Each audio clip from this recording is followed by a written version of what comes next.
औज़ुबिल्लाहि मिनश्शैतानिर्रजीम बिस्मिल्लाहिर्रहमानिर्रहीम अल्लाहुम्मा सल्लि अला मुहम्मद व अला आलि मुहम्मद। अस्सलाम वालेकुम स्टूडेंट्स। वालेकुम सलाम सर। वालेकुम सलाम व रहमतुल्लाहि व बरकातुहू।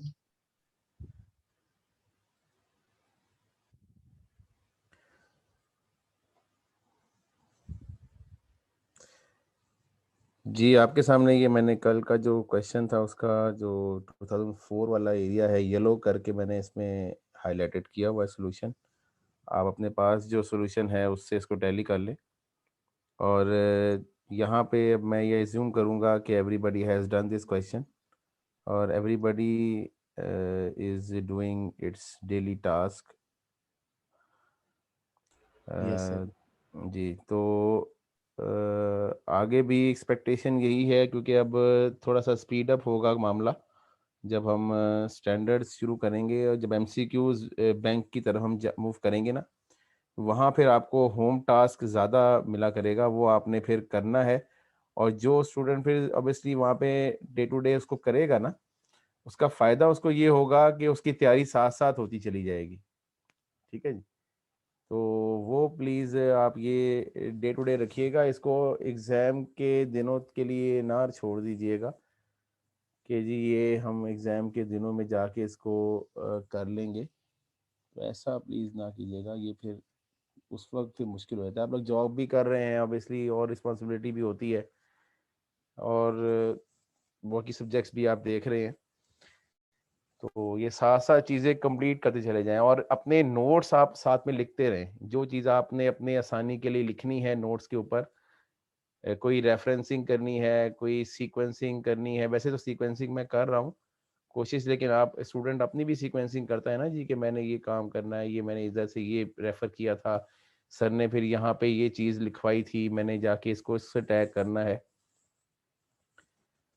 इसीलिए मैं आपको अभी ना बुक इसलिए क्योंकि बुक आपकी एक कोई हो नहीं सकती है, बहुत सारी किताबें फाइनेंशियल रिपोर्टिंग के ऊपर इस वक्त तक मार्केट में मौजूद हैं और हर एक से बढ़ के एक है। आप किसी को ये नहीं कह सकते यार ये किताब बहुत अच्छी है, किसी कोई चैप्टर किसी किताब में अच्छा लिखा हुआ है, कोई चैप्टर किसी किताब में अच्छा लिखा हुआ है, तो फिर वो बड़ा मुश्किल होता है मेरे लिए। स्टूडेंट अक्सर पूछते हैं सर किताब को एक रेफर करें, तो मैं फिर अल्टीमेटली उनसे यही कहता हूँ कि फिर आप स्टैंडर्ड्स पढ़ें डायरेक्टली, जो स्टैंडर्ड्स कोर है। ठीक है, वो फिर वो तो फिर अल्टीमेटली वही किताब है ना एक, बाकी तो उसी से ही एक्सट्रैक्ट लोगों ने उसी की एक्सप्लेनेशन लिखी हुई है। तो जी, any question till now so that we proceed with the today class.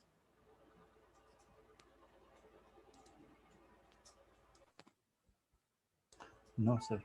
Sir आपने कहा था कि जो है ना वो नेक्स्ट जो वीक हम स्टडी करेंगे उसके नोट्स जो है ना वो डायरी में रख देंगे, यानी वो तो फिर डायरी में ताकि हम कॉपी करवा लें। जी जी, मैं बिल्कुल रखूंगा। मैं असल में थोड़ा सा बिजी रहा हूँ, कल मैंने करना था लेकिन कल मेरे पास रात में एक असाइनमेंट अर्जेंट आ गया तो मैं नहीं कर सका। मैं आज की क्लास के फ़ौरन बाद रख दूंगा और इंशाल्लाह नेक्स्ट वीक, बल्कि मैं ये करूँगा कि तकरीबन आने वाले कुछ 10-15 क्लासेस है ना उनके इकट्ठे नोट्स मैं आपको प्रोवाइड कर दूंगा ताकि आपके पास इकट्ठा बैंक आ जाए।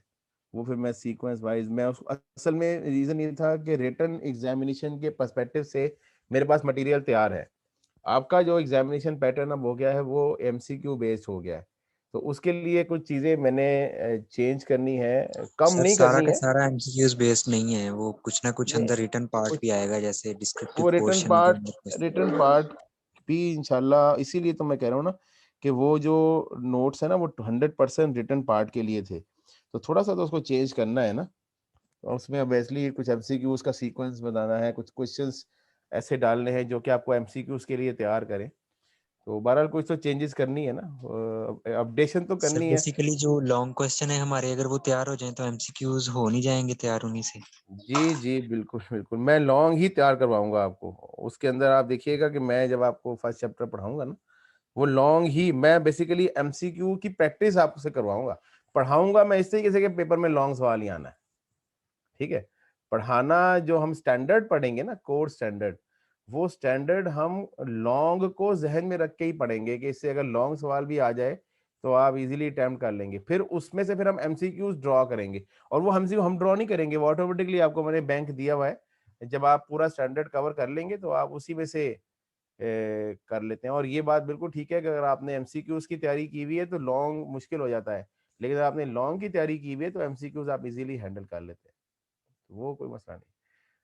तो कुछ चीजें बहरहाल मैंने ऐड, असल में मैं अपनी भी इम्प्रूवमेंट करता हूँ ना जी, एक ही चीज तो नहीं हर सेमेस्टर में मैं ऐड करूंगा, मैं कुछ अपने भी न्यू लर्निंग्स उसमें डालता हूँ, इसीलिए वो मैंने उसको ज्यादा अमेंड नहीं करना। वो इंशाल्लाह मैं आपको सारे नोट्स जल्दी जल्दी प्रोवाइड कर दूंगा, डोंट वरी।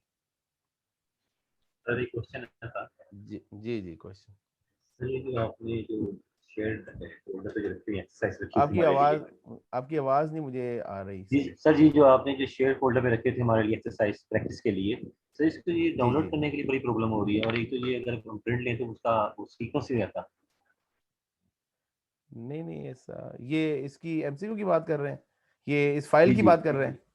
जी जी ये फाइल जो आपने ओपन की हुई है और दूसरी आपने नहीं, हमारे लिए आपने बात की। ये आपको पेज सेटअप करना पड़ेगा ना, ये आपको सर प्रिंट एक्सेल का पेज सेटअप करना पड़ेगा। ये इसको प्रिंट अगर आपने निकालना है, जैसे देखिए ना इसका प्रिंट प्रीव्यू आप लेंगे तो ये देखिए ना इस तरह का आएगा प्रिंट प्रीव्यू, तो पहले आपको पेज सेटअप करना पड़ेगा इसके लिए। सर आपकी बात बिल्कुल ठीक आप कह रहे हैं, लेकिन जब हम शेयर फोल्डर पे जाते हैं तो इस तरह एक्सेल ओपन नहीं होता, हमें वो व्यू नहीं देता इस तरह, वो तो आप जस्ट उसको डाउनलोड करें ना, आप उसको डाउनलोड करें। डाउनलोड भी अलाउ नहीं कर रहा है, ये लिखता है यहाँ third party is not allowed to download. अच्छा, वो नहीं फिर नहीं, राइट मैंने क्लिक करके तो ये यहाँ पे ये कहता है ये जस्ट ये व्यू, ओनली व्यू। जी जी यासिन साहब, आपसे डाउनलोड हो गए, लेकिन यस सर, मैंने तो दोनों फाइल्स कर ली हैं कुछ डाउनलोड। बच्चों ने मुझे डाउनलोड करके सोल्यूशन व्हाट्सएप भी किए हुए हैं, तो उन्होंने फिर कैसे डाउनलोड कर लिए? सर डाउनलोड हो जाते हैं सर। वो कोई इशू होगा आपके पास ना, वो जरा उसको कोई टेक्निकल, या आप में कोई सिस्टम में रिस्ट्रिक्शन लगी होगी। अक्सर पीसीज में ना डाउनलोडिंग रिस्ट्रिक्शन लगी होती है, अगर आप ऑफिस कंप्यूटर्स में है ना, तो कुछ ऑफिस जी के सर अंदर मैंने देखा है कि वहाँ पे डाउनलोड के ऊपर रिस्ट्रिक्शन लगी होती है, तो आप पर्सनल कंप्यूटर पे करें तो इंशाल्लाह हो जाएगा। मैंने वैसे कोई रिस्ट्रिक्शन लगाई नहीं है। जी सर ठीक है, ठीक है सर, हम ट्राई करते हैं नोट, दोबारा से। जी जी कर लें, कोई मसला नहीं। और अगर कोई देखो अपने कोलीग से कोऑर्डिनेट कर लें, आपके कोलीग के पास इसका सोल्यूशन होगा तो डोंट वरी, वो उसको प्रिंटेबल फॉर्म में, असल में ये प्रिंटेबल फॉर्म मैंने इसका बनाया नहीं है, वो आपने इसका प्रिंट लेना है तो आपको थोड़ा पेज सेटअप करना पड़ेगा, वो वो कर लीजिए, इतना मुश्किल नहीं होता पेज सेटअप भी। ओके जी, अच्छा जी, अब हम आगे चलते हैं। कुछ एक्सरसाइजेज मैंने आपके लिए स्पेशली तौर पे छांटी की हैं, समझ लें निकाली हैं तो उनको ज़रा देखते हैं। अब ज़रा ये, अच्छा कोई ऐसा स्टूडेंट है इसने ये सारे सवाल देख लिए हैं और उसको समझ में आ गए हैं कि कैसे होगा? Anybody would like to share कि ये बड़े इजी सवाल हैं सारे? सर इजी तो नहीं है लेकिन अटेम्प्ट किए हैं। अच्छा चलें बस रहो। और इसके अलावा किसी ने इसको अटेम्प्ट करने की कोशिश की है? पहला सवाल ये, क्वेश्चन नंबर 2 किसी ने ट्राई किया है जी कि 4 एंट्रीज को करके लाया है? जरा मुझे लिखवाएगा 4 एंट्रीज क्या है कोई? एनीबॉडी? सर मैं लिखवा दूं? जी जी आप जरा लिखवाएं, फिर हम टैली कर लेंगे इसको जी, क्विकली मुझे अच्छा लिखवाएं जी जी जी। सर, रेंट एक्सपेंसेस डेबिट किए थे और प्रीपेड रेंट क्रेडिट किया था सर। रेंट एक्सपेंस डेबिट और प्रीपेड रेंट क्रेडिट, क्रेडिट चलें।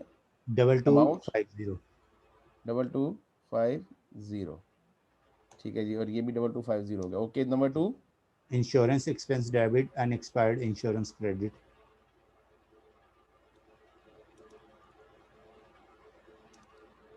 अमाउंट 120।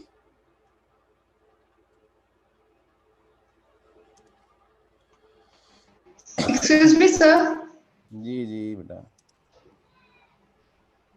जी जी बेटा बोले। ये क्वेश्चन आपने पहले में शेयर किया हुआ हमारे साथ? जी जी किया हुआ है, कल किया था मैंने।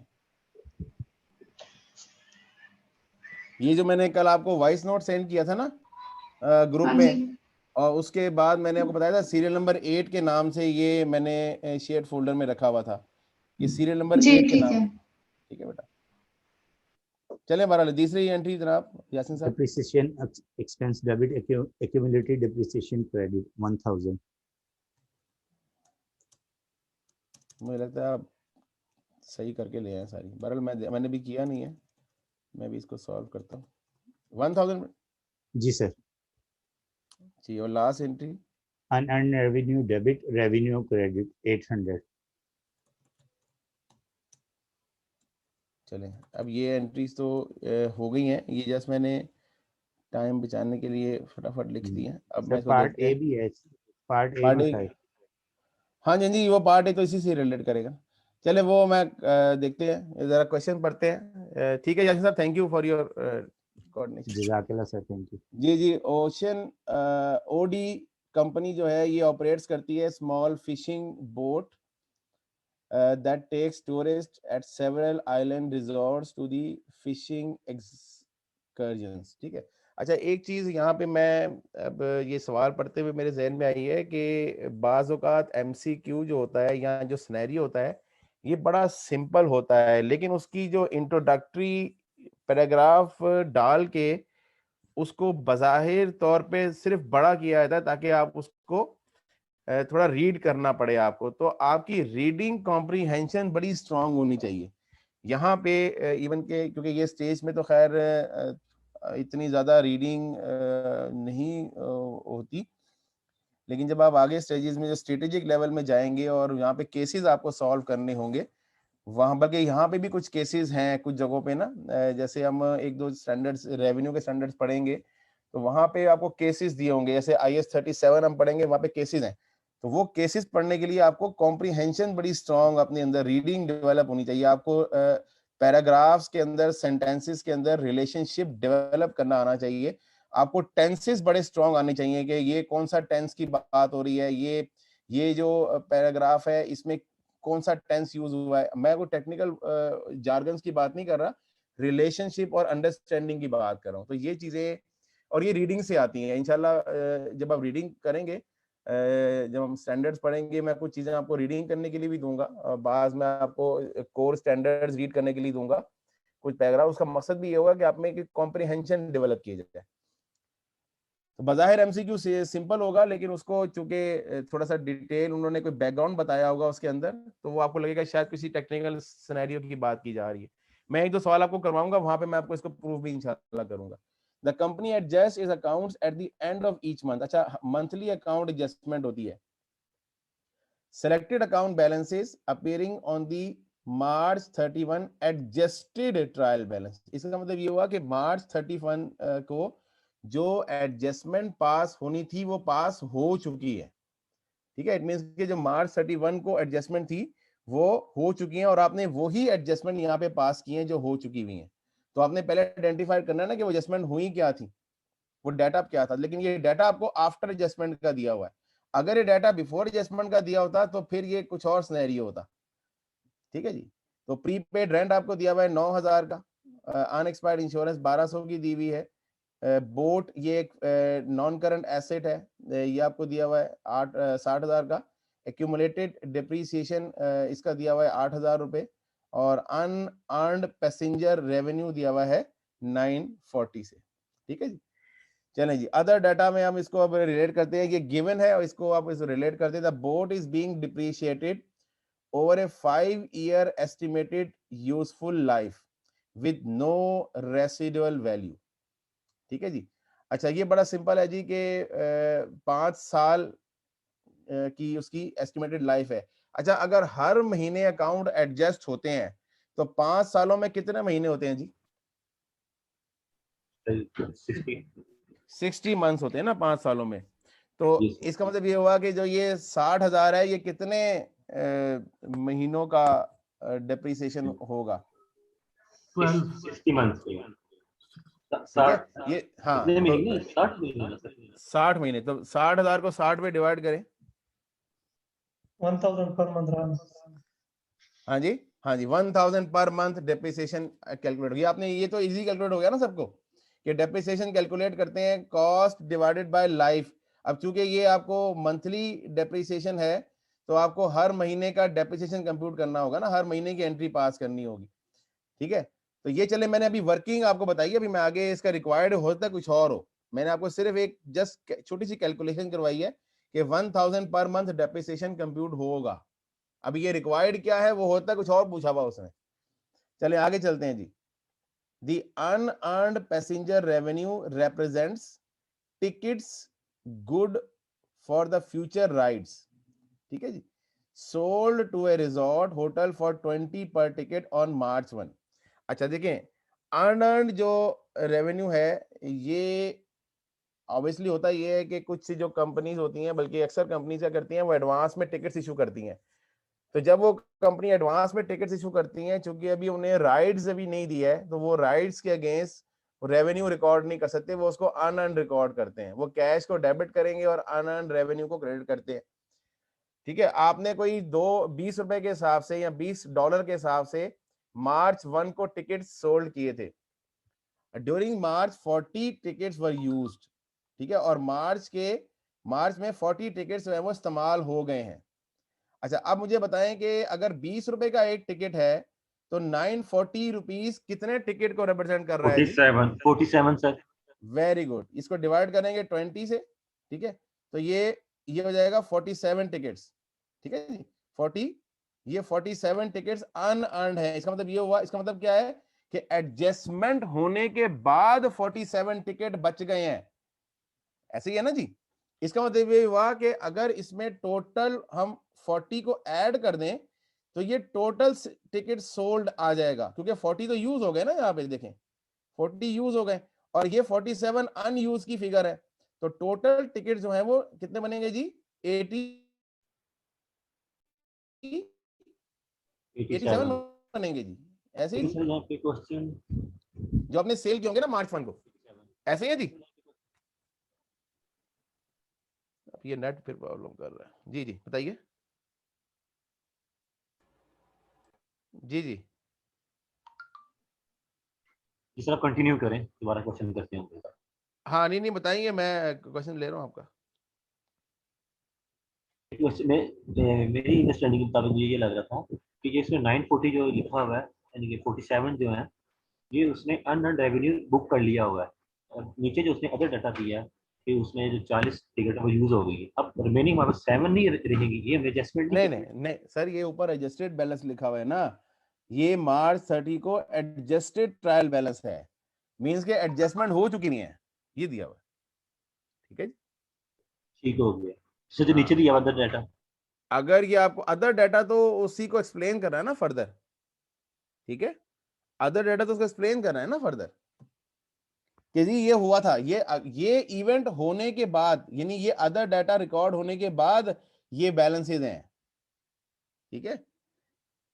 चलें अभी ये कैलकुलेशन सबको समझ में आ गई जो मैंने कराई है 47 और 40 वाली? सर ये रिपीट कर दें एक दफा। अच्छा जी, रिपीट कर लें। अच्छा, पॉइंट नंबर 2 को देखें कि आपने मार्च 1 को कोई टिकट सेल किए हैं, ठीक है, मार्च 1 को टिकट सेल किए हैं आपने, 20 रुपए का एक टिकट है, ठीक है, और 20 रुपए का एक टिकट जब आपने सेल किया मार्च 1 को, और मार्च 31 को एडजस्टमेंट के बाद ये अमाउंट बच गया, इट मींस के आपके जो 940 को 20 पे डिवाइड करें ना, तो 47 टिकट्स का पैसा अभी आपने राइड परफॉर्म करनी है, ये बात सही है। इसको 20 पे डिवाइड कर लेना, सिंपल, इसको 20 पे डिवाइड कर लें, डिवाइड बाय 20, तो ये 47 टिकट्स जो क्वांटिटी टिकट्स है, ये वो टिकट्स हैं जो अभी भी आपके अनअर्न्ड पड़े हुए हैं, मार्च 31 को एडजस्टमेंट होने के बाद भी अनअर्न्ड है, और मार्च को आप पूरे महीने मार्च में आपने 40 टिकट इस्तेमाल कर लिए हैं, ठीक है। चलें, इसको मैं यहाँ पे रोकता हूं, मैं अगली ट्रांजेक्शन पढ़ता हूं, क्योंकि होता है रिक्वायर्ड में उसने क्या पूछा वो भी देखते हैं। आपको पॉइंट नंबर 2 क्लियर हो गया? जी sir. Okay, number 3, 5 months rent had been prepaid on March 1। March 1 को 5 महीने का रेंट प्रीपेड था, एडजस्टमेंट होने के बाद मार्च 31 को ये प्रीपेड रेंट कितने महीने का होगा?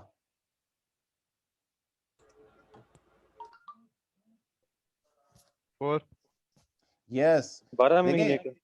नहीं भाई, ये दोबारा देखें, 5 महीने का रेंट मार्च 1 को प्रीपेड था, ठीक है, लेकिन मार्च 31 को एक महीना और गुजर गया, तो ये जो एडजस्टेड बैलेंस है ये कितने महीने के वो रिप्रेजेंट कर रहा होगा? 4 मंथ सर। 4 मंथ्स रिप्रेजेंट कर रहा होगा। ये बात समझ में आ गई? ओके, आगे चलें। The unexpired insurance is a 12-month fire insurance policy. Point number 3 समझाया सर, किस तरह ये 4 मंथ्स रहते हैं? जी मार्च 1 को ये 4 मंथ का था ना, तो अब मार्च 31 को एडजस्टमेंट के बाद ये कितने महीने का बच गया होगा? मार्च 1 को ये 5 मंथ्स का था, ठीक है जी, ठीक है, ठीक है सर। और एडजस्टमेंट के बाद ये कितने महीने का बच गया होगा? लेकिन सर इधर पर ईयर तो 12 मंथ्स होते हैं ना? नहीं, वो तो आपने जब पे किया होगा तो वो अब महीने कम हो गए ना। अब जरूरी तो नहीं है कि हर महीने 12 महीने का ही बचा होगा, महीने कम भी तो हो रहे हैं ना। तो सर ये पर मंथ कितने पर मंथ रेंट क्या आएगा आपके मुताबिक, अगर आप कह रहे हैं 5? इसको 4 पे डिवाइड कर लेंगे 9,000 सर 4 पे क्यों करेंगे 2000? 5 पे नहीं करेंगे? क्योंकि अभी नहीं, तक क्योंकि ये रिमेनिंग। मेरी बात, ये एडजस्टेड ट्रायल बैलेंस दिया हुआ है आपको, एडजस्टेड। अच्छा ओके, सो यानी कि इसमें जस्ट हो चुका 5 महीने का रेंट। जी जी, मैंने आपको पहला जब मेरी प्लीज, इस वक्त कोई स्टूडेंट नया ज्वाइन करेगा तो उसको थोड़ी प्रॉब्लम आएगी। मैंने सबसे पहले जब क्वेश्चन स्टार्ट किया था, और ये सवाल वाले ने भी इसको अटैलिक किया हुआ है, ये एडजस्टेड बैलेंसेस है। इट मींस के जो नेसेसरी एडजस्टमेंट्स मार्च के महीने में परफॉर्म की जानी थी वो ऑलरेडी इनकॉर्पोरेट की जा चुकी हैं, ठीक है जी। ये आपको डाटा उसमें से extract further additional related information दी जा रही है, ठीक है। Okay, number last point, the unexpired insurance is a 12-month fire insurance policy purchase on February 1। अच्छा, आप मुझे बताएं कि February 1 को परचेज किया तो February 28 को पहली एडजस्टमेंट हुई, ठीक है जी। उसके बाद मार्च 31 को दूसरी एडजस्टमेंट हुई, 2 महीने गुजर गए। इसका मतलब ये हुआ कि जो 1200 रुपया है ये अब 10 मंथ्स के लिए रिप्रेजेंटेड है, क्योंकि 2 महीने गुजर चुके हैं। फरवरी भी गुजर गया, मार्च भी गुजर गया, आपने मार्च भी एडजस्ट कर दिया, तो ये जो 1200 है ये 10 महीने का इंश्योरेंस है, ठीक है। ये 10 मंथ्स का इंश्योरेंस है। ये बात समझ में आ गई? क्लियर? अब नीचे रिक्वायर्ड पे आ जाए। डिटरमिन द फॉलोइंग, ठीक है। पहला है जी age of the boat in months. पहले मुझे बताएं लाइफ और एज में क्या फर्क है? Anybody? No difference. No difference, अच्छा जी। एज यानी कि जितना उसने टाइम पीरियड पहले गुजार लिया है प्रोडक्शन के बाद। हाँ जी, आपसे कोई पूछेगी एज सर आपकी यूजफुल लाइफ को कहेंगे? नहीं यार, तुम्हारी एज कितनी है? आपकी एज कितनी है? What is your age? 20। What is your life? Life कहते हैं, लाइफ कहते हैं, मेरी बात, एज कहते हैं, ये बड़ा कॉमन सेंस की बात है वैसे। एज कहते हैं जितना टाइम पीरियड किसी एसेट ने गुजार लिया है, ठीक है, उसे एज कहते हैं। तो आप मुझे बताएं कि कितने महीने इस एसेट ने गुजार लिए हैं, बोट ने? 12 मंथ्स। नहीं यार, 8 months सर। कितने मंथ गुजार लिए हैं? हाँ जी,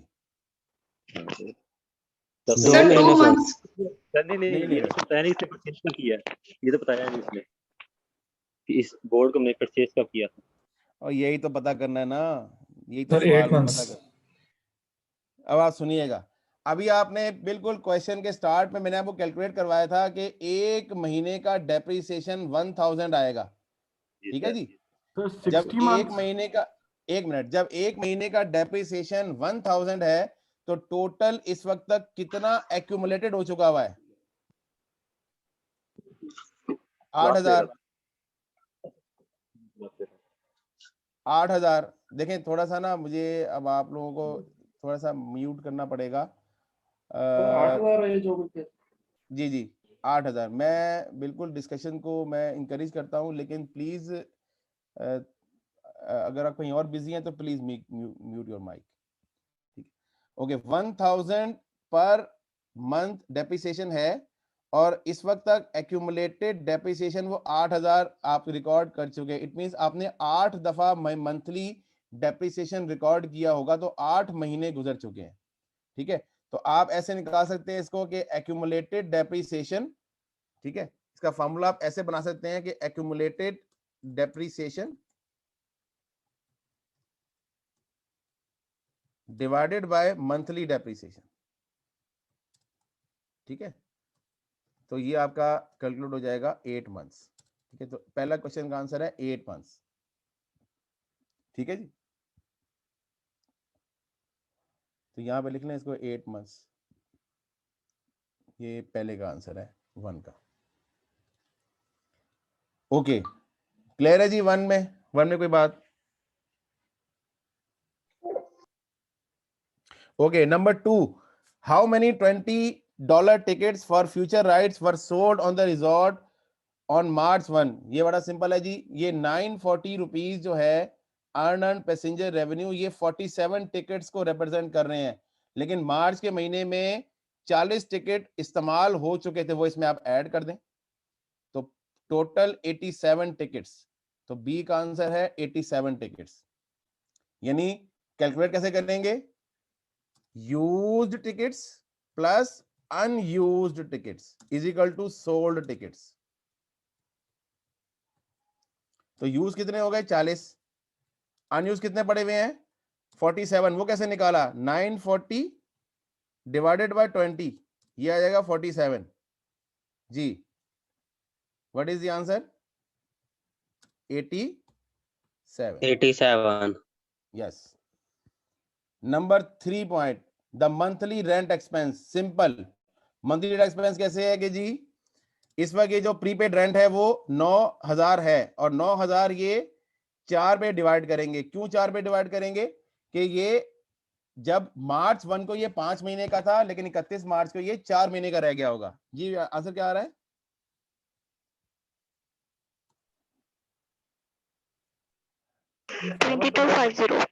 ओके जी, 2250 आ गया। और लास्ट जो एरिया है वो है the original cost of 12 month fire insurance policy. तो जी कैसे निकालेंगे जी इसको? इसको ऐसे निकालते हैं, जो मैथमेटिक्स देखे, थोड़ा सा ना आपको अलजबरा भी आना चाहिए। ये जो 1200 रुपया अनएक्सपायर्ड इंश्योरेंस है, ये 1200 कितने महीने को रिप्रेजेंट कर रहा है? ये 10 महीने को रिप्रेजेंट कर रहा है। इसको 10 पे डिवाइड करेंगे और इसको मल्टीप्लाई कर देंगे 12 से। जी what is 1440। Very good, excellent, 1440 is the answer. तो अब बेटा जो एंट्रीज हैं वो मुझे लगता है कि ये आप लोगों ने ठीक ही की होंगी। मुझे यासीन साहब ने जो कराई हैं, प्री रेंट एक्सपेंस डेबिट, ये एंट्री ठीक है। Insurance expense debit, prepaid insurance credit, ये वाली एंट्री भी ठीक है, गुड।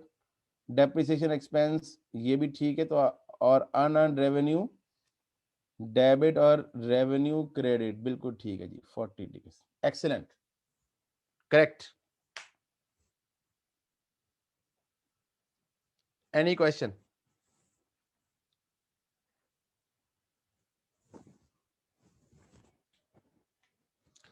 ये इस तरह के सिनेरियोज आपको एमसीक्यूज में भी दिए जा सकते हैं कि आपको पूरा एक सिनेरियो दिया हो और नीचे आपसे 4 ऑप्शन दे के पूछा हो। मैं इसीलिए इस तरह के क्वेश्चन शुरू में आपको रिवाइज के तौर पे करवा रहा हूँ, ताकि आपको बेसिक क्वेश्चंस का आइडिया हो जाए। जब हम स्टैंडर्ड्स के क्वेश्चंस पे जाएंगे तो वहाँ आपको थोड़ा सा रीडिंग और रिलेशनशिप करना थोड़ा सा पहले से पता हो। ठीक है, अभी 2-3 एक्सरसाइजेज में इस तरह की और करवाऊंगा ताकि आपको मजीद चीजें क्लियर हो जाए। जी एनी क्वेश्चन?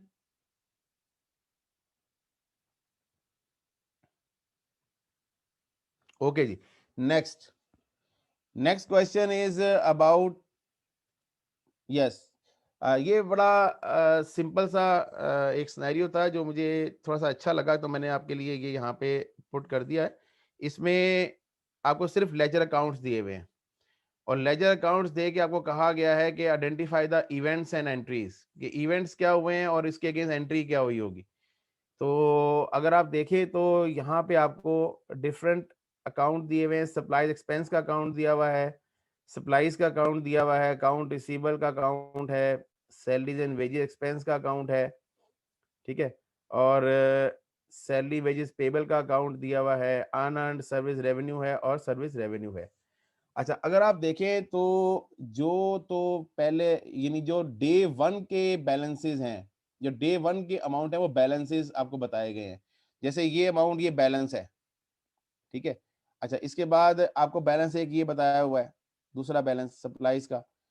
अच्छा, इसके बाद और कोई बैलेंस नहीं है, इट मीन्स के बाकी सारी इवेंट्स हैं।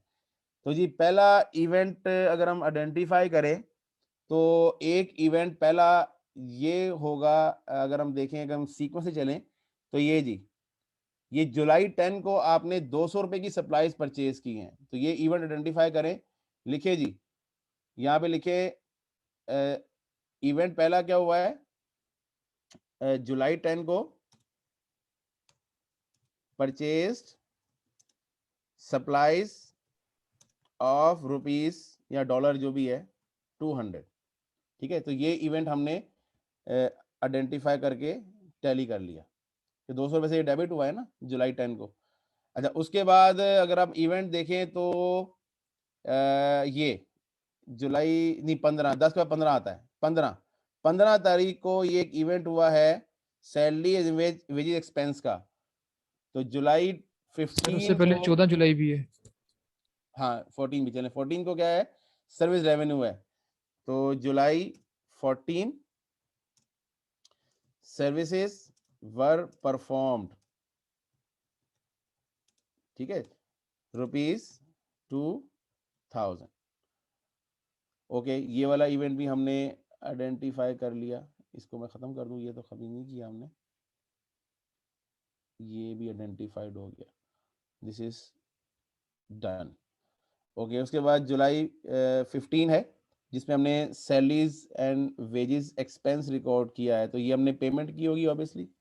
जुलाई 15 को पेमेंट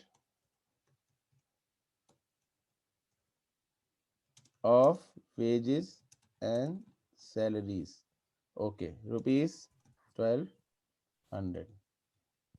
सर ये जुलाई 10 से जरा दोबारा बता दें, नेट कनेक्शन रिकनेक्ट हो गया था। अच्छा जी, जुलाई 10 में ये देखें सप्लाईज आपने रिकॉर्ड की थी, वो हमने कर ली हैं। जुलाई 14 को अगर आप देखें क्योंकि क्रोनोलॉजिकल इवेंट हुए होंगे ना, तो सर्विस रेवेन्यू क्रेडिट हुआ है। सर्विस रेवेन्यू क्रेडिट होता है तो आपने सर्विस परफॉर्म की होती है, रेवेन्यू रिकॉर्ड किया होता है, तो ये रेवेन्यू रिकॉर्ड हो गया। उसके बाद जुलाई 15 हमने आइडेंटिफाई किया जहाँ पे हमने सैलरीज एंड वेजेस को हमने पे किया है, तो ये भी हमने अपने पास अकाउंट फॉर कर लिया। इसके बाद कोई इवेंट ऐसा नहीं, हाँ जी ये है, ये जुलाई 20 का भी इवेंट भी है एक, जुलाई 20 का ये वो इवेंट है जिसमें हमने अनअर्न्ड सर्विसेज रिकॉर्ड किए। तो जुलाई 20 को क्या हमने इवेंट किया होगा, रिसीव्ड एडवांस फ्रॉम कस्टमर ₹750 का, ये हमने कस्टमर से एडवांस भी रिसीव किया है। तो ये 4 इवेंट्स हमने टैग कर लिए हैं और चारों हमने अकाउंट फॉर कर लिए हैं। अच्छा, इसके बाद अब हमने ये इवेंट्स थे, ठीक है। अच्छा, अब इवेंट जो है वो सारे डे मंथ एंड के हैं, यानी ये वाला इवेंट भी मंथ एंड का है, ये भी मंथ एंड का है, ठीक है। ये भी मंथ एंड के इवेंट है, ये भी मंथ एंड है, ये भी मंथ एंड है, सारे मंथ एंड के इवेंट्स हैं, ठीक है जी। ओके, तो चले जी रिकॉर्ड करें। यहां से शुरू करते हैं हम, यहां से सप्लाईज एक्सपेंस हमने रिकॉर्ड किया है 800। तो देखिए अगर आप गौर करें कि सप्लाईज ये वाला एक्सपेंस डेबिट हुआ है और इसका कनेक्शन जो है ये इस सप्लाईज के साथ है। तो एक एंट्री आपने पास की होगी, ये जो इवेंट है ये एडजस्टमेंट का इवेंट है, ठीक है। ये इवेंट्स हैं, ये नॉर्मल है, ठीक है जी, और ये जो इवेंट्स हैं ये एडजस्टमेंट्स के इवेंट्स हैं। तो इसमें पहला इवेंट हमने आइडेंटिफाई किया कि supplies of rupees 800 were consumed. ऐसे ही है ना जी, यही हुआ होगा, तभी तो आपने ये एंट्री पास की है। ठीक है जी, ओके। ये वाला भी अकोमोडेट हो गया, आपने इसको भी टेक अकाउंट फॉर कर लिया, आप टिक इसको लगा रहे हैं। ये इंशाल्लाह जब कैश फ्लो पढ़ाऊंगा ना आपको मैं, तो वहां पे ये टी अकाउंट्स मैं आपको यूज करवाऊंगा। कैश फ्लो के अंदर हमने टी अकाउंट अप्रोच पढ़नी है, वो आपको टी अकाउंट रीडिंग आनी चाहिए कि आपको बड़ा क्विकली टी अकाउंट के साथ डाटा मैच करना, और कि ये टी अकाउंट में ये फिगर दूसरे टी अकाउंट के किस फिगर के साथ टैली होती है जाके। तो कैश फ्लो के क्वेश्चन हम इस तरह अटेम्प्ट करेंगे इंशाल्लाह। तो इसीलिए ये मैंने कुछ टी अकाउंट्स के क्वेश्चन डाले थे। दूसरा इवेंट देखें, दूसरा इवेंट ये जो 620 की आपने रिसीवेबल बुक किया है सर। जी जी सर इसी से ये जो आप अभी बता रहे थे 800, इसमें जो बैलेंस, इसमें ऐसा लग रहा है जैसे क्लोजिंग बैलेंस है इसका सप्लाईज का। नहीं बैलेंस तो नहीं कहीं दिया हुआ, ये डेट दी हुई है। बैलेंस डेट होता तो balance at the month. Sir देखें, अगर बैलेंस का बैलेंस होता ना तो बैलेंस का वर्ड दिया होता बैलेंस, ये तो उसने ठीक आपको है सर। एंट्रीज बताई हुई है, ये डेट्स है ना। ठीक हो गया सर, ठीक हो गया। ओके अच्छा, उसके बाद ये देखें अकाउंट रिसीवेबल में ये डेबिट हुआ है, और इसको ये जो टैली करेगा वो ये वाला 620 जाके टैली करेगा। ये देखें ये 620, तो जो इसका इवेंट है वो इसका एडजस्टिंग इवेंट क्या है, नंबर 2 के services of rupees 620 were performed but cash is not collected। यही इवेंट हुआ जी, जी सर ऐसे ही ये इवेंट हुआ, तभी आपने ये एंट्री पास की है ना जी, अकाउंट रिसीवेबल डेबिट और सर्विस रेवेन्यू क्रेडिट। चलें जी, उसके बाद आप आ जाए इसी सीक्वेंस में नीचे, तो ये सैलरीज एंड वेज एक्सपेंस को डेबिट किया हुआ है 1200 से, ठीक है, और ये जो 1200 है ये जाके मिलता है सैलरीज एंड वेजेस पेएबल में।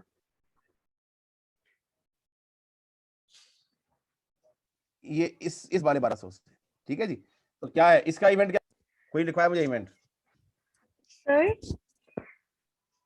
सर मुझे इसका ना ये समझ नहीं आ रहा कि ये आप डेट वाइज मैच करके इसका इवेंट बना रहे हैं एडजस्टमेंट में, इसका लॉजिक क्या है? डेट वाइज नहीं मतलब कर, लॉजिक नहीं है, मैं अमाउंट से अमाउंट को मैच कर रहा हूँ कि ये अकाउंट का किससे रिलेशनशिप में मैच होगा, क्योंकि आखिरी सब तो 31 जुलाई को सारी एडजस्टमेंट्स हुई हुई है ना, तो डेट तो मैच आप कर नहीं सकते हैं, ठीक है, आपको अमाउंट ही मैच करना पड़ेगा ना, ठीक है। अच्छा तो इसका इवेंट दिखवाए कोई मुझे। इसका इवेंट है कि एम्प्लॉइज, ये पेएबल है, salaries and wages. Employees performed services but payment is paid, not paid, rupees 1200, not paid। yes, okay 3 event हो गए। अब आगे इसी सीक्वेंस में चले आगे, तो ये देखें जी आखिरी इवेंट हमने सर्विस रेवेन्यू। हाँ जी, ये देखें ये अर्नड सर्विस रेवेन्यू, सॉरी ये यहाँ पे डेबिट हुआ था, और ये बेटा रिलेट कर रहा है आपके पास जाके इस 900 से, ठीक है। तो ये इसका इवेंट क्या होगा कि जो हमने एडवांस पैसे रिसीव किए थे, the company performed services of rupees 900 from whom the cash was received advance, जिन बंदों से पैसे एडवांस वसूल किए गए थे और अर्नड बुक किया गया था, उसमें से 900 वाले बंदों को आपने सर्विसेज परफॉर्म कर दी हैं। लिए जनाब ये सॉल्यूशन है इसका। सर ये एडजस्टेड इवेंट में से फर्स्ट इवेंट जरा समझा रहे, क्योंकि ये तो ना हमने कुछ सेल किया है ना हमने कुछ बाय किया है। नहीं हमने बाय से सप्लाईज हमने बाय नहीं करना, सप्लाई बाय तो किया है ना, ये 200 की बाय तो की थी ना, 1100 की पहले पड़ी थी। सप्लाईज कहते हैं किसको है जी, बताए व्हाट इज सप्लाईज? ये इंस्ट्रूमेंट यूज करते हैं, ये जो उनसे पूछ रहे हैं जिन्होंने सवाल किया। नहीं सर आप समझा रहे हैं। नहीं, आपसे ही मेरा सवाल है, what is supplies? Sir supplies अगर मैं बायर के तौर पे इसको कंसिडर करूँ तो जो सप्लायर मुझे सप्लाईज देते तो वही सप्लाईज है। नहीं नहीं नहीं, सप्लाईज का मतलब ये नहीं। सप्लाईज का मतलब होता है थिंग्स, गुड्स परचेज्ड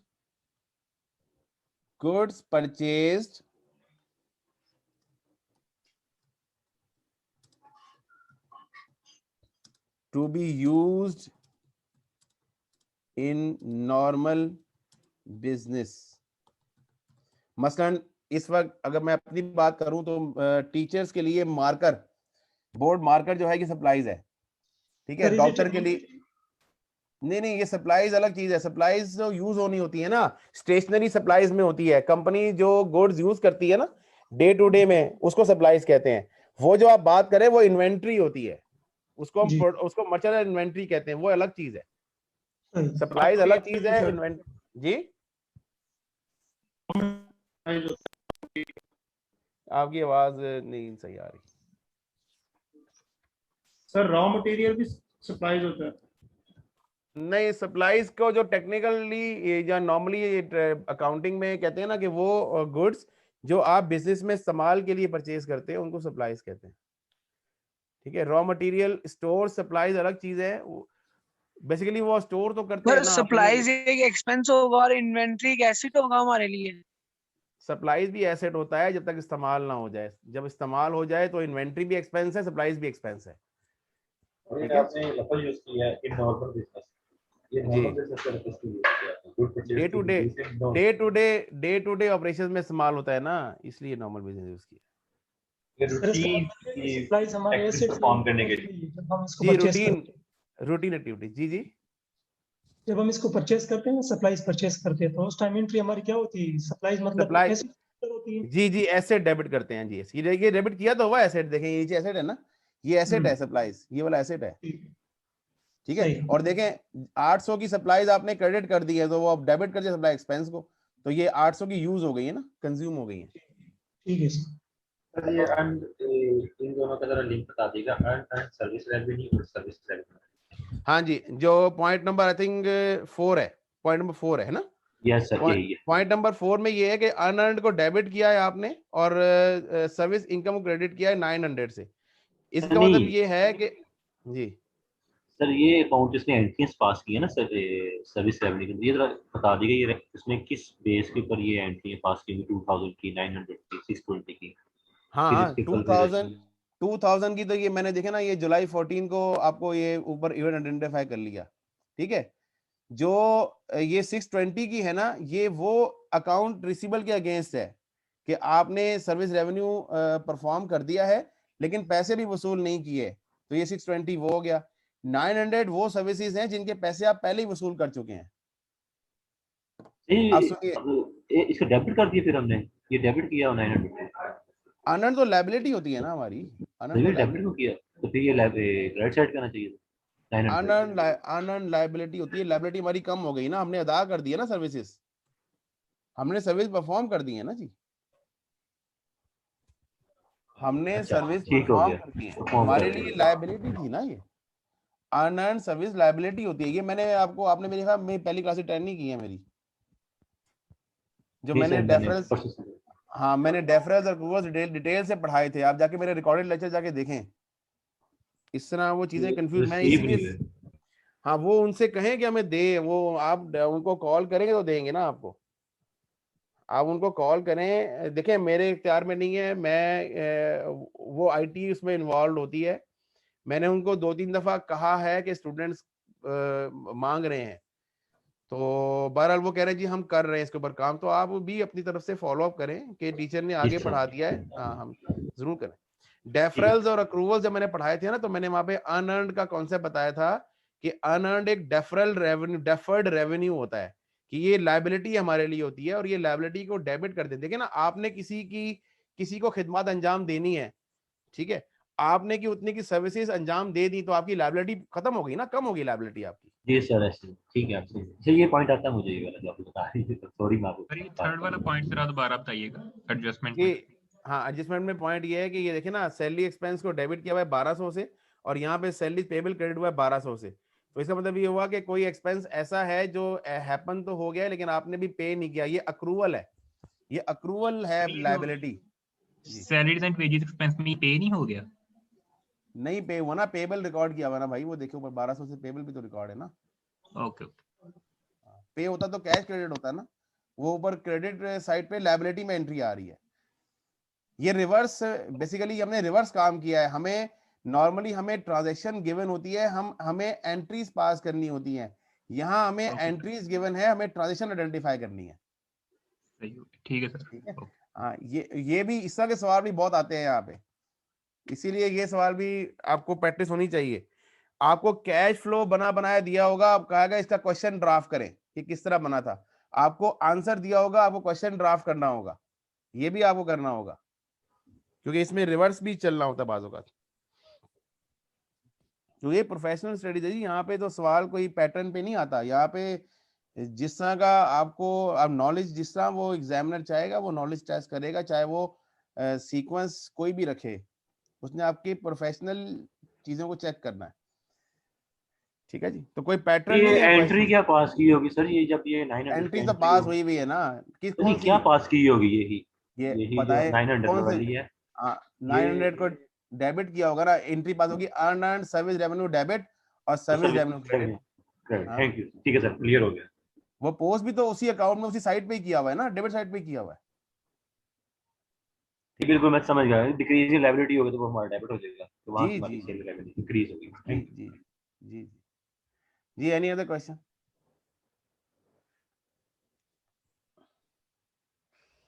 ओके,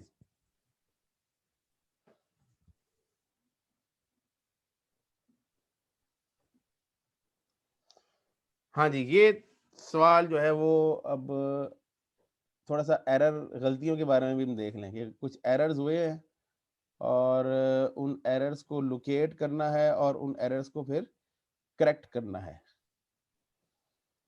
ठीक है, ये विजिबल है आपको पूरी स्क्रीन? विजिबल हो रहा है। हाँ जी, मेरी कोशिश होती है कि सवाल और जवाब एक ही जगह पे सारा आ जाए, तो मैंने थोड़ा सा टाइम सेविंग के लिए ये इसका स्ट्रक्चर ड्राफ्ट किया हुआ है। आप समझेंगे जो राइट साइड पे है ना, ये कुछ नहीं है, खाली है, ये सिर्फ सवाल मैं पढ़ रहा हूँ, राइट साइड पे नहीं देखना आपने, बस वो नो गो एरिया है इस वक्त फिलहाल। एक आंख बंद कर ले, कर लो यार, कर लो दोनों ना बंद कर लेना, पता लगे कुछ समझ ही नहीं आए, फिर बोलोगे पता नहीं सर ने क्या पढ़ा दिया, समझ ही नहीं आया। The following trial balance for W corporation does not balance। ठीक है, देखिए ये 326 149 है और ये 3 मिलियन है, बहुत ही बड़ा फर्क आ गया। You have conducted an extensive review to help LW find out the nature of the problem. Below the trial balance is information about 6 errors you have discovered. Use this additional information to prepare a corrected trial balance। अब देखिए मैंने यहाँ पे ना 3 जो है ना वो कॉलम बना लिए हैं, अनकरेक्टेड को मैंने एज इट इज पोस्ट कर दिया जो मैंने लिखा हुआ था यहाँ पे, ताकि मैं ये नंबर के साथ कैलकुलेशंस परफॉर्म कर सकूं। ये क्वेश्चन तो प्रिंटेड था ना, मैंने इसको एक्सेल में ड्राफ्ट कर लिया, कि एज इट इज देखें वो सारी चीजें मैंने यहाँ पे ड्राफ्ट कर ली हैं। ठीक है जी, अच्छा उसके बाद करेक्शंस कुछ होनी है, वो हम देखेंगे क्या होनी है, वो हम जब ये एरर्स पढ़ेंगे तो करेक्शंस भी करते हैं। और उसके बाद ये करेक्टेड ट्रायल बैलेंस, ये मैंने फार्मूला लगाया हुआ है, जैसे में करेक्शंस पोस्ट करेंगे तो ऑटोमेटिकली ये करेक्टेड बैलेंस ये कंप्यूट हो जाएगा। ठीक है जी, तो ये जो एमसीक्यूज में जब पेपर आएंगे वो भी इसी तरह में एक्सेल पे सोर्स करने पड़ेंगे? नहीं एक्सेल पे नहीं, वो पेपर पे करने पड़ेंगे, मेरे पास मजबूरी है ना जी, मैं क्या करूंगा, मेरे पास तो अब मैं अगर मेरे पास पेन वाला जो सिस्टम है उस पे वो एक स्क्रीन पे अगर मैं लिखूंगा तो वो 2 मिनट में तो स्क्रीन खत्म हो जाती है, लेकिन यहाँ पे मेरे पास डाटा इतना होता है कि मैं अब देखो ना, मैं आपको ये सवाल दिखाता हूँ, ये क्वेश्चन नंबर 6 देखें जरा आप, इसमें कितनी चीजें हैं, ये अगर मैं पेन से ड्राफ्ट करूंगा तो मैं तो फिर ड्राफ्ट ही करता हूँ सारी क्लास में। ठीक है, तो मैंने इसलिए आपके लिए पहले से चीजें ड्राफ्ट करके रखी होती हैं, लेकिन हाथ से लिखा याद रहता है। हाँ जी, वो हाथ से लिखे वो फिर खुद लिखे ना फिर आप, इसीलिए तो मैं आपसे कहता हूँ आप चीजों को नोट डाउन करें। ठीक है सर, ठीक है। तो दुआ करें जी फिजिकल क्लासेस शुरू, ताकि फिर हम बोर्ड पे सारा काम करें। मैं वैसे स्लाइड वगैरह अकाउंटिंग तो मैं स्लाइड पे पढ़ाता ही नहीं हूँ, मैं तो आपको अकाउंटिंग बोर्ड पे पढ़ाता हूँ। अब ये मजबूरी है, अब तो मजबूरी ये है कि जी ये अब खैर एक सिस्टम है सर चलाना लॉकडाउन तो सर मजीद चलना है, शायद के क्लासेस हमारी ऑनलाइन नहीं हो। दुआ करें। चले जी, हम दुआ तो कर सकते हैं, अल्लाह खैर। ऑनलाइन क्लासेस हमारी। अच्छा जी आगे चलते हैं जी। ये ट्रायल बैलेंस यहाँ मैंने पोस्ट कर दिया। अब ये ट्रायल बैलेंस हम ये वाला देखेंगे जो यहाँ पे दिया हुआ है। अच्छा, error 1, all accounts have normal balances but 2 accounts are in wrong column. गलती से क्या हुआ है कि वो रॉन्ग कॉलम में कोई अकाउंट पोस्ट हो गए। तो चलो देखें जरा क्या किया उसने। तो हम जरा स्कैन, सर एक तो लैंड हो गया, लैंड डेबिट होगा Land हो गया। बैलेंस। जी चले लैंड को उठा के हम डेबिट पे कर देते हैं। सर ठीक है जी, wages expenses wages expense debit होगा। हाँ जी, ये 2 अकाउंट इसने रॉन्ग जगह पे लिए थे। देखें वो कहाँ 3 मिलियन था तो कहाँ पे वो आ गया, तकरीबन एरर करीब डिफरेंस करीब आ गया ना। ठीक है, डिफरेंस जी। डिविडेंड्स, आपकी आवाज नहीं सही आई सर ये डिविडेंड्स ट्रायल बैलेंस में होगी, मेंशन होगी। जी। जी ये दी तो हुई है, होती है डिविडेंड। ठीक। डिविडेंड किसे कहते हैं जी? सर ये जो आफ्टर नेट प्रॉफिट ये शेयर्स तकसीम होते हैं ना, शेयर्स होल्डर को देते हैं जो। हाँ तो क्या एंट्री पास होती है इसकी? मैचिंग रिटेन अर्निंग डेबिट होता है और हमारा नहीं डिविडेंड। ये तो डेबिट, ये तो डिविडेंड डेबिट हुआ हुआ है। रेवेन्यू क्रेडिट और डिविडेंड डेबिट होगी, इस तरह होगी सर। बताओ ना फिर एंट्री क्या हुई होगी? ये डिविडेंड 9000 से रिकॉर्ड हुआ है ना, तो क्या एंट्री पास हुई होगी? सर ये नेट प्रॉफिट क्रेडिट और डिविडेंड्स डेबिट। नहीं यार, रिटेन अर्निंग से हम देते हैं ना, तो रिटेन अर्निंग क्रेडिट हुई होगी, डिविडेंड डेबिट हुआ होगा और रिटेन अर्निंग हमारी क्रेडिट हुई होगी। रिटेन अर्निंग इक्विटी अकाउंट है, इक्विटी अकाउंट को बढ़ाना है, मजीद बढ़ाना है, उसमें तो उसमें देना होता है। सॉरी, वो तो डेबिट होगा। तो ये भी तो डेबिट हो रहा है जी। क्या एंट्री हुई होगी? सर डिविडेंड ये गलत एंट्री है, फिर ये क्रेडिट साइड पे आएगी क्योंकि गलत जब हम दिया होगा। गलत एंट्री है, गलत एंट्री है जी। Yes. जब ना समझ आए तो गलत एंट्री है, हैं? सर मतलब कैश जब क्रेडिट होगा और डिविडेंड डेबिट होगा। अब आप सुनिए, नॉर्मली होता ये है, सुनिए प्लीज, ये सही हुई है एंट्री। मेरी बात मेरी सुन ले प्लीज। जब इंटरिम, 2 किस्म के डिविडेंड होते हैं, एक होता है इंटरिम डिविडेंड, एक होता है फाइनल डिविडेंड। इंटरिम डिविडेंड वो डिविडेंड होता है जो ड्यूरिंग द पीरियड हम पे करते हैं, ठीक है। और फाइनल डिविडेंड वो है जो बुक्स के क्लोज होने के बाद सारे बुक्स हो जाती हैं, फिर हम डायरेक्टर्स प्रपोज करते हैं और वो रिकॉर्ड होता है। जब इंटरिम डिविडेंड पे होता है ना, तो उस वक्त रिटेन अर्निंग को हम यूज नहीं करते। हम टेम्पररी तौर पे डिविडेंड अकाउंट को डेबिट करते हैं और कैश को क्रेडिट करके डिविडेंड पे कर देते हैं इंटरिम डिविडेंड के तौर पे, ठीक है। जब फाइनल डिविडेंड पे होता है तो उस केस में हम क्या करते हैं कि ये वाला डिविडेंड भी अकाउंट रिटेन अर्निंग में क्लोज कर देते हैं, यानी रिटेन अर्निंग को डेबिट करते हैं और डिविडेंड अकाउंट क्लोज कर देते हैं, क्योंकि वो ऑलरेडी पे हो चुका होता है। और फाइनल डिविडेंड के लिए हम डायरेक्ट रिटेन अर्निंग से अमाउंट पे कर देते हैं। तो डिविडेंड अकाउंट अगर बुक्स में दिया हुआ है तो इसका मतलब ये है कि ये इंटरिम डिविडेंड पे हुआ है और अल्टीमेटली ये जो डिविडेंड का अकाउंट है ये जाके क्लोज रिटेन अर्निंग में ही होगा एट दी एंड जाके। ये टेम्पररी तौर पे, अभी मैं आपको पढ़ाऊंगा ये अगली शीट में जाके, ये देखिए ये टेम्पररी अकाउंट है, ये देखिए ये टेम्पररी अकाउंट है। तो it is a temporary account that is created during the period when the company page interim dividend, ठीक है। तो ये इंटरिम डिविडेंड जी पे हुआ है। किधर गए हम? हाँ जी ये आ गए। तो ये 2 अकाउंट हमने एडजस्ट कर लिए हैं। तो ये बैलेंस देखें ना, कहाँ 326 और 3 मिलियन का फर्क और कहाँ 15 लाख और 17 लाख। अब डिफरेंस करीब आना शुरू हो गया, ठीक है जी।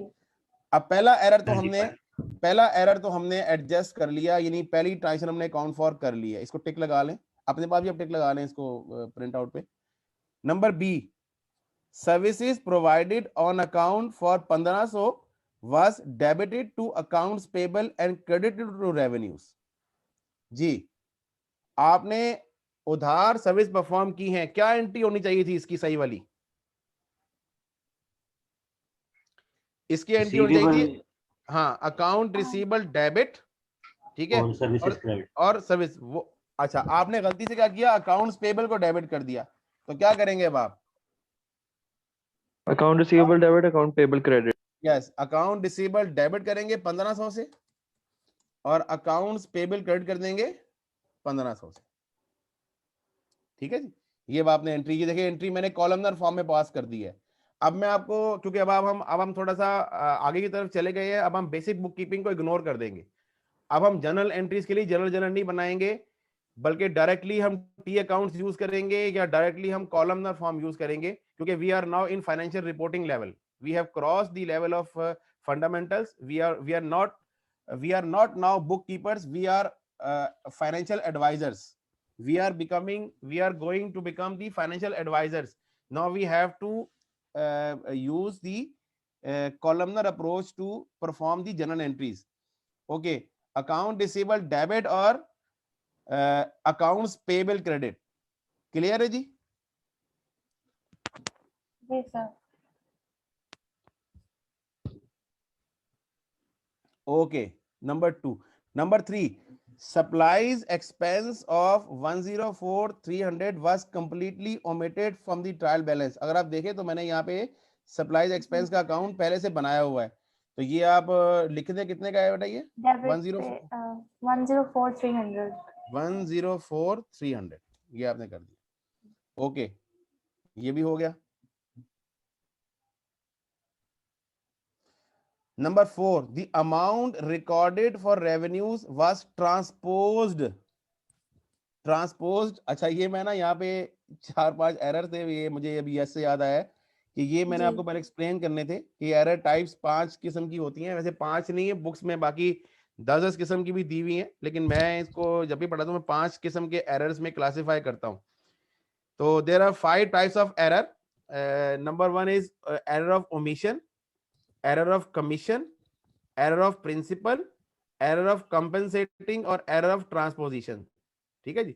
अच्छा, इसकी मैंने ब्रीफ डिस्क्रिप्शन साथ में लिखी हुई है कि ओमिशन जो एरर होता है उसे कहते हैं पार्शियल और complete omission of any transaction, यानी या तो डेबिट मिस होगा या क्रेडिट मिस होगा या दोनों मिस होंगे। अगर ऐसा एरर है तो वो एरर ऑफ ओमिशन कहलाएगा। ठीक है जी। जी। कमीशन एरर वो है जिसमें आपने या तो गलत अमाउंट यूज कर लिया है या गलत अकाउंट यूज कर लिया है। ठीक है नहीं, या आपने अमाउंट गलत रिकॉर्ड कर लिया है या अकाउंट गलत रिकॉर्ड यूज कर लिया है। ठीक है। प्रिंसिपल एरर वो है जिसमें किसी अकाउंटिंग प्रिंसिपल को आप वायलेट कर रहे होते हैं।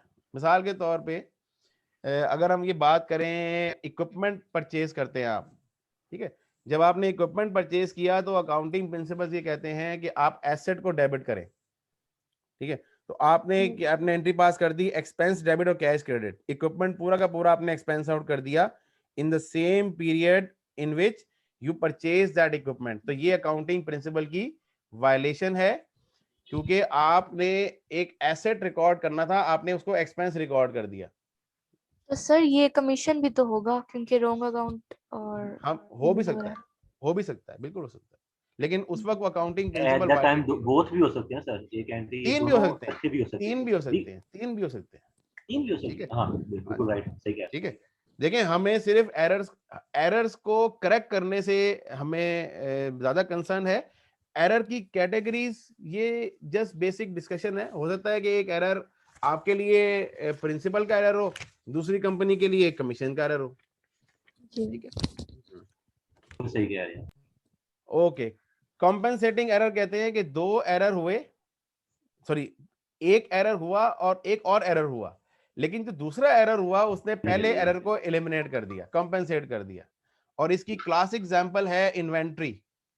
ठीक है, अगर आप एक पीरियड में क्लोजिंग इन्वेंट्री को गलत रिकॉर्ड करते हैं तो ये जो क्लोजिंग इन्वेंट्री है, मुझे 1 मिनट दीजिएगा प्लीज।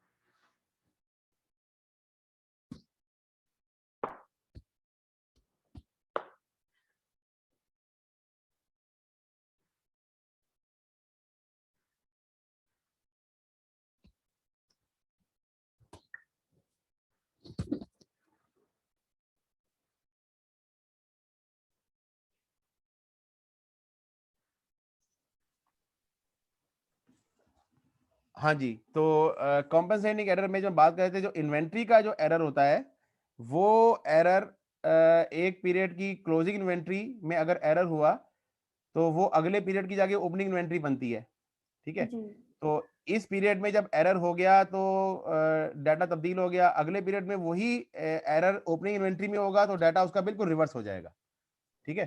तो ये आपने पढ़ा होगा कि एंडिंग इन्वेंट्री अगर ओवरस्टेट हो जाए तो ओपनिंग इन्वेंट्री भी ओवरस्टेट होती है, तो लेकिन उन दोनों का इफेक्ट रिवर्स होता है, ठीक है।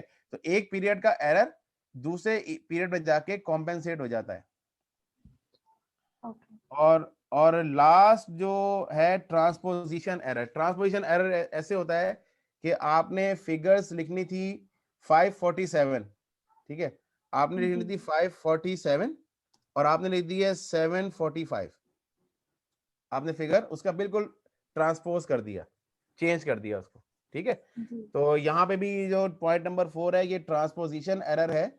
उसमें क्या किया हुआ है कि ये देखिए ना 879998 है, तो ये देखें 789998 हो जाएगा, 90,000 से कम रिकॉर्ड किया है मैंने। हाँ तो चलें उसको क्या करेंगे अब, Increase हम क्या करेंगे, नहीं 90,000 से क्रेडिट करेंगे इसको, डेबिट करेंगे इसको, हाँ डेबिट करेंगे क्योंकि इसने ज्यादा रिकॉर्ड किया ना। हाँ तो करेंगे 789 7899998। हाँ जी, कितना अमाउंट आएगा 90,000 जी?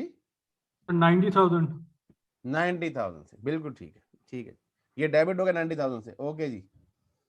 ये वाला भी 4 भी हो गया जी। और number 5, ₹5,000 share holder investment was debited to cash and credit to dividends,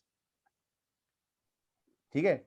dividend को क्रेडिट कर दिया आपने गलती से, आपने क्या क्रेडिट करना था? यस सर, रिटेल नहीं कैपिटल स्टॉक, कैपिटल स्टॉक आपने ये क्रेडिट करना था, आपने गलती से क्या कर दिया, तो क्या करेंगे आप एंट्री पास करेंगे, डिविडेंड को डेबिट कर देंगे 5,000 से और शेयर कैपिटल को कैश ठीक डेबिट हुआ था, लेकिन जो क्रेडिट वाला एस्पेक्ट है वो गलत रिकॉर्ड था, ठीक है। तो डिविडेंड को गलती से क्रेडिट किया था वो डेबिट कर देंगे और शेयर कैपिटल जो कि क्रेडिट हुआ ही नहीं था उसे क्रेडिट कर लेंगे। पॉइंट नंबर 5 भी डन हो गया जी, sorry point number 5। Point number 6, an interest payment of 1,000 was debited to loan payable for 100 and credit to cash for 1,000। चलें जी बताएं इसकी क्या करेक्शन होगी।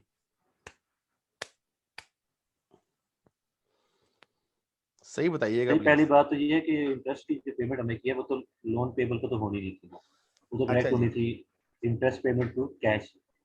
अच्छा जी, लेकिन उसने गलती से 100 उसको भी कर दिया, लोन पेबल को मजीद इंक्रीज कर दिया, उसको हम कर देंगे डेबिट 100 से। लोन पेबल को हम डेबिट कर देंगे, अच्छा 100 से, अच्छा लोन पेबल डेबिट हो जाएगा। ये तो ऑलरेडी डेबिट कर दिया ना आपने अब सुनिए मैं समझाता हूं उसको। इंटरेस्ट पेमेंट की है 1,000, ठीक है, आपने गलती से क्या किया, आपने इंटरेस्ट एक्सपेंस को तो डेबिट ही नहीं किया। इसका मतलब ये हुआ कि पहली बात तो ये है कि इंटरेस्ट एक्सपेंस डेबिट हुआ ही नहीं है, तो इंटरेस्ट एक्सपेंस को डेबिट कर दें 1,000 से, ठीक है। और लोन पेबल जो क्रेडिट आपने करना है वो 100 से करना है, वो 100 से क्रेडिट होगा क्योंकि आपने उसको गलती से 100 से ही उसको डेबिट किया है, तो आप उसको वापस 100 से क्रेडिट कर देंगे और इंटरेस्ट एक्सपेंस चूंकि रिकॉर्ड ही नहीं हुआ वो आप रिकॉर्ड कर लेंगे, ठीक है जी। अच्छा सर, इसमें जो गलत हुआ है वो तो वन साइड इफेक्ट है ना, अगर हम उसका साइड करेंगे तो वो तो कॉन्ट्रा हो जाएगा आपस में। नहीं हमें डबल फिगर से नहीं करना चाहिए, जिस तरह 100 से वो क्रेडिट हो गया तो उसको 100 से डेबिट करेंगे तो एंट्री तो 0 हो जाएगी, हमें उसे 200 से क्रेडिट करना चाहिए। बेबात सुने, लोन पेबल को हमने ना किया था गलती से उसको डेबिट कर दिया, तो उसको वापस क्रेडिट कर देंगे तो ताकि वो गलती सही हो जाए। हमें लोन पेबल को छेड़ना ही नहीं था ना, कॉन्ट्रा हो जाएगी एंट्री। मेरी बात सुने, हमें उसको रिवर्स करना है, हमने गलती से लोन पेबल को क्रेडिट डेबिट कर दिया है, हमें क्रेडिट वापस करना है उसको, ताकि उसका बैलेंस वापस नॉर्मल पे आ जाए। उसका बैलेंस 100 रुपए से कम हो गया है, ठीक है ना? ठीक है हाँ, सर। हाँ। मैं आपको ना एक काम करता हूँ, मैं आपको ना 20 एंट्रीज मैंने आइडेंटिफाइड की हुई हैं, वो मैं फंडामेंटल लेवल पढ़ाता हूँ, मैं आपको भेज दूंगा, उसका सोल्यूशन मैं आपको बाद में भेजूंगा, वो आप अपना पर्सनल तौर पे कीजिएगा, मैं आपको उनका बाद में सोल्यूशन भी भेज दूंगा, ताकि आपको एरर करेक्शन में जो ट्रांजेक्शंस को जिसमें जो कॉन्ट्रा एंट्री की बात कर रहे हैं ना, उसमें 3 कॉन्ट्रा एंट्रीज मैंने डाली हैं स्पेशली तौर पे, ताकि आपको कॉन्ट्रा एंट्री जो डबल अमाउंट से होती है वो भी किस केस में होती है वो समझ में आ जाएगी इंशाल्लाह आपको। लेकिन वो हमारे इस रिवीजन का पार्ट नहीं है, वो बहुत ही बेसिक है, वो मैं आपको सिर्फ आपकी प्रैक्टिस के लिए भिजवा दूंगा मैं, ठीक है? ओके, चलें जी, अब इसके बैलेंसेस को ठीक कर लें, अब बैलेंस को ठीक करें ये ठीक। तो ये अब मैं क्विकली करूंगा, जरा टाइम नहीं मेरे पास। ये कैश वही रहेगा जी, अनचेंज। अच्छा, अकाउंट रिसीवेबल में इजाफा हो जाएगा 1500 से, क्यों डेबिट ऐड हो जाएंगे, ठीक है? लैंड कोई चेंज नहीं है, ठीक है? अकाउंट्स पेबल में 1500 ऐड हो जाएगा, ठीक है? उसके बाद लोन पेबल में ये 100 ऐड हो जाएगा। अच्छा, शेयर कैपिटल में भी ये ऐड हो जाएगा। उसके बाद रिटेनिंग में कोई चेंज नहीं है, ठीक है? रेवेन्यूज में ये क्रेडिट था। रिटेन अर्निंग आपने वो डेबिट पे लिख दिया हाँ, था, सही है, मैं कर लेता हूँ। ये रिटेन अर्निंग गलती से इधर लिख दी है। ओके, फोर्थ कॉलम बनाना पड़ता है। ओके, ठीक है सर। ओके, ये वेजेस ठीक हो गया, रेंट ठीक हो गया, इंटरेस्ट एक्सपेंस ये बढ़ जाएगा, ले जी, ये बढ़ गया, ये भी बढ़ जाएगा, और ये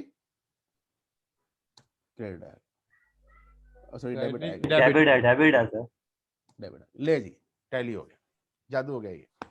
जादू नहीं, एक पैसे का साथ दिया जी, ये जादू एक पैसे का साथ। नैब को पेश किया जाएगा। हाँ जी, ले जी, ये आपने एरर आइडेंटिफाई की है और उसे करेक्ट भी कर ली।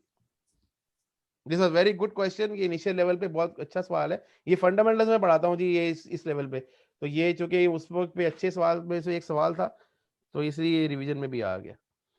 चलें जी, ये भी कंप्लीट हो गया। इसके बाद अब नंबर 1-2 मिनट की जरा ब्रेक ले लेते हैं, ताकि गला मेरा खुश बिल्कुल हो गया जस्ट। सर अटेंडेंस नहीं लगेगी अभी तक? पानी पी लें। हाँ, मजाक मुझसे अच्छा कर लेते हो, अटेंडेंस लगा लेते हैं, अटेंडेंस के लिए भी मुझे बोलना पड़ेगा ना यार।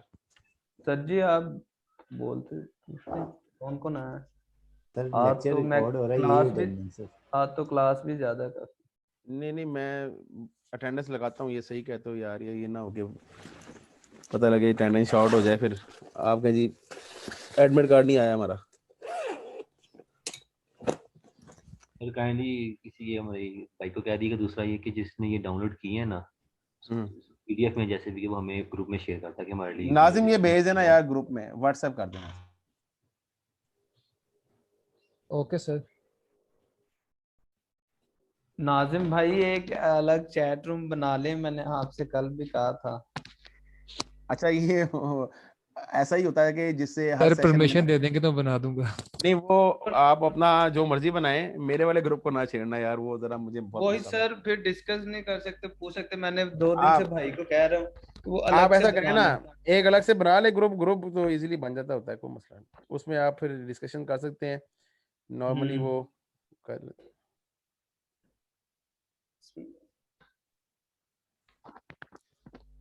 ओके जी, 1 मिनट वेट कीजिएगा, मैं पेन लेके आपके पास। भाई आप बना लो और मुझे ऐड कर लो, ठीक है? एडमिन बन जाओ खुद ही।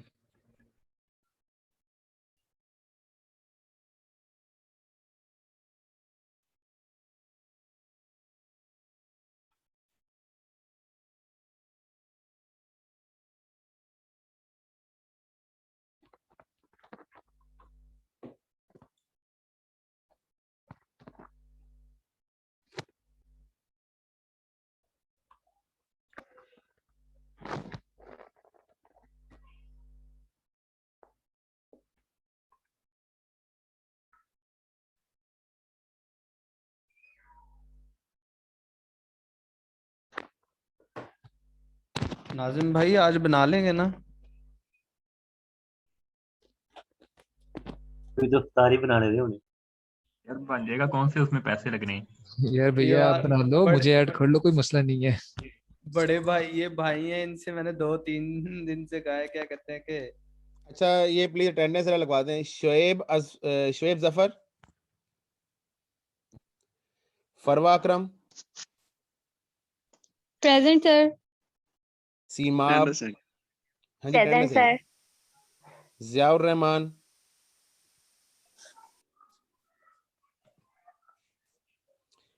हमजा अफजल।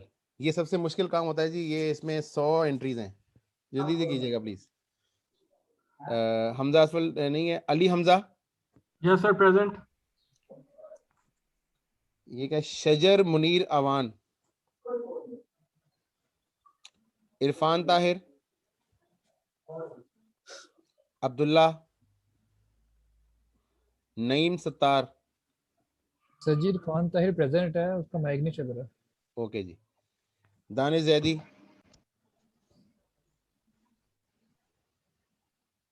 आमना Zafar, present sir. Ehtesham Hussain, present sir. Ali Murtaza,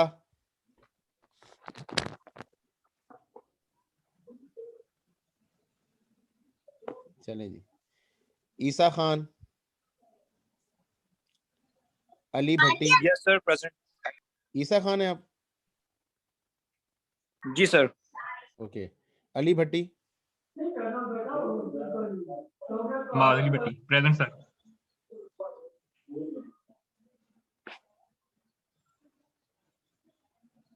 एक मिनट सर, नहीं अली भट्टी लिखा हुआ है, हमाद अली भट्टी नहीं है, खाली अली भट्टी। सर वो आपका रजिस्ट्रेशन नंबर क्या है? 20190993। ठीक है जी, ये इन्होंने अली भट्टी लिखा हुआ है, इनको आप सही करवाएं। ये आपकी ट्रांसक्रिप्ट में भी अली भट्टी लिख देंगे, जो इनको डिग्री सही में भी करना, प्रिंट कितने में होता है करवाना? ये। हाँ ये बड़ा मसला बनता है, जो फेलोशिप का या ACMA का जो लेटर होता है ना, उस पर यही नाम प्रिंट हो जाएगा। जल्दी सही करवाएं। जी जी जी। अली इजाज, उमैर खालिद, उस्मान पराचा, अर्श समी, प्रेजेंट। शाह जमान खान, ये क्या नाम क्या है, यलमाज Rabbani, Amna Mansha, Irtaza Javed. Present sir. Ramna Mansha present. Okay जी। इर्तजा प्रेजेंट। ओके जी इर्तजा। आसिफ अली,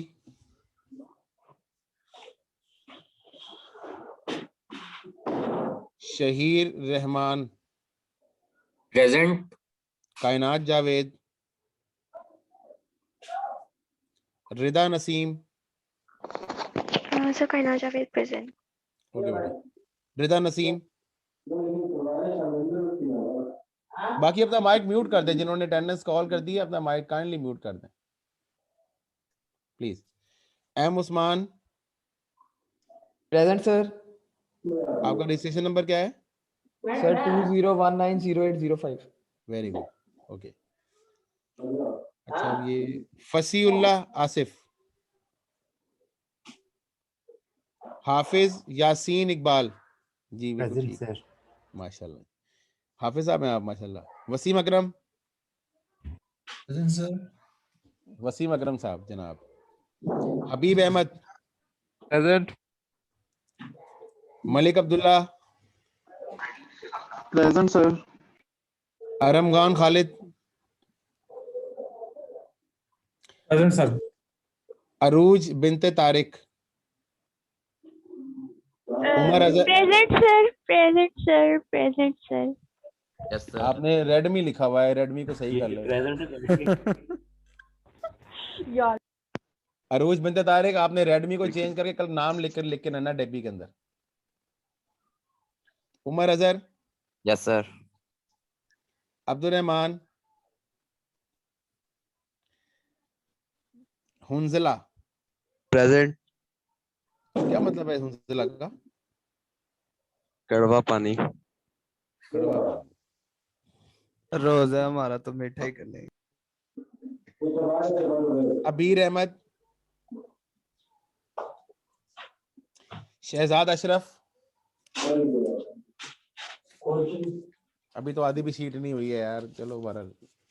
मोहम्मद अली अफजल, अदनान इकबाल, खुजैमा नदीम, मोहम्मद उसामा। Iqbal present sir. अच्छा जी, Mohammad Usama, Ibtisam Tahir,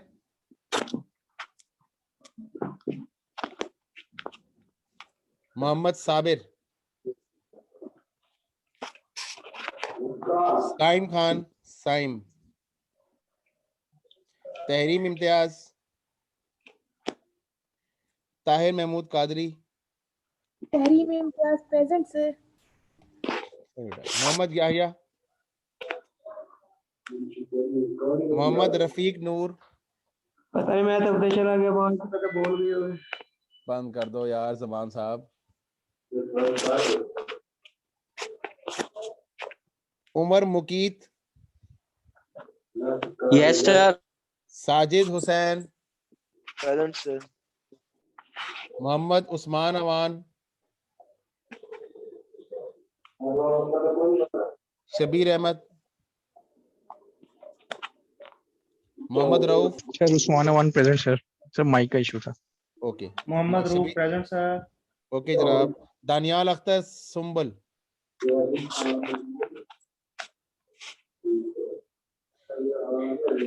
अनोशिया Imran, present sir. Okay. Mohammad Tayyab Waqas, Mohammad Aftab Ahmed, Ramila Anwar, present sir. Abu Bakar, Mohammad Zaman, Abdullah Waseem, Haji Mohammad Saleem, Mohammad Shahid, Mohammad Bilal, Azra Tahir. Present sir. Mohammad Bilal present sir. Okay. Azra Tahir, अल्लाह अकबर। अजरा ताहिर नहीं, Abdul Basit, Mohammad okay. Mohammad Abid, sir Mohammad Zaman present. ये कहाँ पे आया यार? अच्छा ठीक है, बड़ी देर की मेहरमा आते आते। मोहम्मद आबिद नहीं है। Khalid Saeed, present sir. Okay Khalid Saeed साहब। Thank you sir.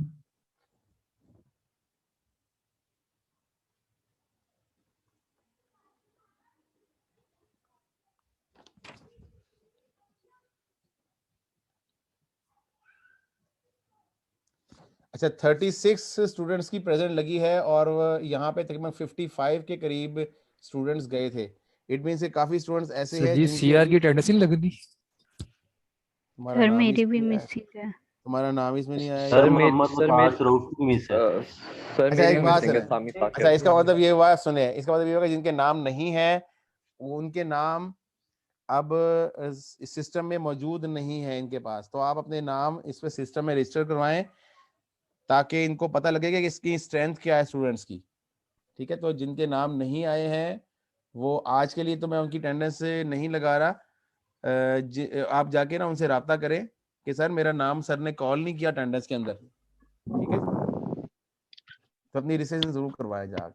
ठीक है,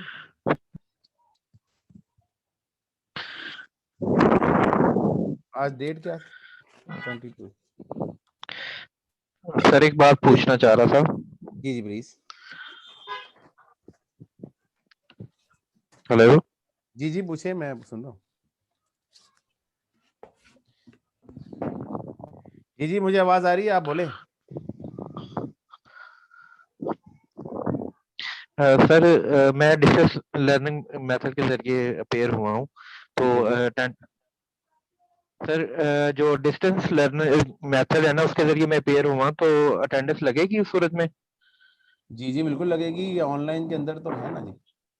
असल में हमें ऑनलाइन की अटेंडेंस लेनी है ना, कि सर ऑनलाइन आप सुन पा रहे हैं? जी जी, मुझे आवाज आ गई है आपकी, आपकी मुझे आवाज आ गई है, चाहे डिस्टेंस लर्निंग हो चाहे दूसरा हो। अच्छा तो ऑनलाइन की अटेंडेंस तो हमने लेनी है ना, कि जी जी। ऑनलाइन नहीं ये लोग, वो एक मेरा अलग मैटर है। नेम सर कॉल नहीं हुआ था। तो आप जी जी उनसे ना एक दफा कीजिए कि आप जाके ना एजुकेशन से राब्ता कर लें कि जी सर ने मेरा नाम कॉल नहीं किया जी है जी या नाम आया नहीं है, तो मेरा नाम क्या इस वजह से नहीं आया कि शायद मैं डिस्टेंस लर्निंग में हूँ। ठीक है जी जी। ओके, अच्छा जी, अब जी जी आखिरी 2-3 मिनट रह गए हैं, तो एक जी जी ठीक है, ठीक है, ये क्वेश्चन सब में ठीक हो इसमें गया कोई जी, क्लैरिटी, ओके शुक्रिया। कोई क्लैरिटी इस क्वेश्चन में किसी को रिक्वायर्ड है? ओके है सब? ओके है ओके सर, सर। एक ओके बार ओके, खुद प्रैक्टिस करेंगे अब। जी जी जी बिल्कुल। अच्छा, इसके बाद क्वेश्चन नंबर 5 है। हाँ, ये थोड़ा सा लेंथी क्वेश्चन है। इसमें बेसिकली हुआ ये है इस सवाल में कि आपको एडजस्टेड ट्रायल बैलेंस भी दिया हुआ है और अनएडजस्टेड भी दिया हुआ है, ठीक है, और आपने आइडेंटिफाई करना है कि एडजस्टमेंट एंट्रीज क्या हुई होंगी, तो ये एडजस्टमेंट्स हुई है।